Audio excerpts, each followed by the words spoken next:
Hello, my name is Gunu Gazula, and today I'm going to be talking about economic freedom, which is the goal I picked. So, basically, how I defined economic freedom was as being the ability of people to take economic actions freely without strict restrictions from the government. Basically, having a free market where the government doesn't really tax on every purchase or everything that you do. Basically, having free trade. And for my three metrics, I chose life expectancy, literacy rate, and child and infant mortality. And you might ask, why does this relate to economic freedom? So let's start off with life expectancy, which is why this is actually the metric I used to make my question.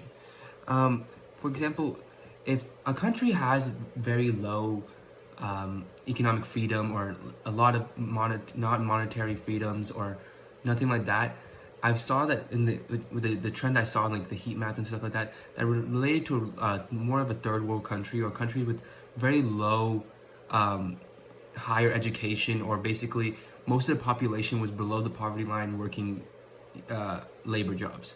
And that's how I saw it. Like, life expectancy was basically whenever their labor jobs are out in the fields, it's a lot more harsh conditions and much harder lifestyle, and they have less access to like medical resources and stuff like that. But these countries with more like a higher GDP or like higher like wealth amount, which was more related to like economic freedom, because the country with a higher economic freedom did much better in trade, and overall had like I guess a better system to work with, which like increased their life expectancy because they could fund more money into these you know healthcare. Why this is why like my higher countries, which were Canada, Australia, and Chile, all had really good healthcare because they had a surplus of GDP that they could use to fund free healthcare and just better processes.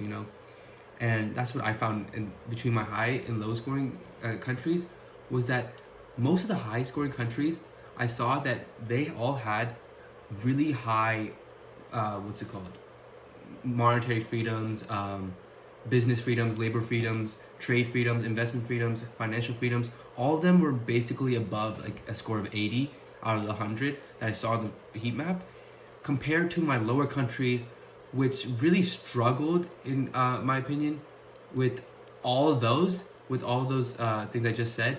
And that, I feel like, and that showed overall, because in the overall like categories, their overall score was much lower compared to like Canada, Chile, and Australia.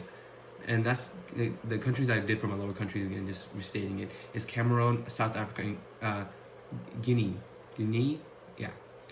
And those just overall had a lower GDP, had a lot higher poverty line, and that just shows to me that like that the less the country like gives the chance for like the less economic freedom they have, the less like opportunities they have, which relates to like lifestyle, how much funding the government can actually put into like healthcare, insurance, all that kind of stuff, the thing that people actually need, is really affected by like how their trade is conducted and how they like really get their thing out to people. So that's what I saw, the biggest trend between the high scoring countries and the low scoring countries. And the question I created was, how does a country's economic freedom increase their life expectancy? As I said before, this really relates together, because without economic freedom in an open market, not open market, but like just like in a market where people are free to do what they want and can spend more money, that means a happier society, a society more free, society where they feel valued, and it just leads to better like just in my the trends I saw, that it led to like better life expectancy.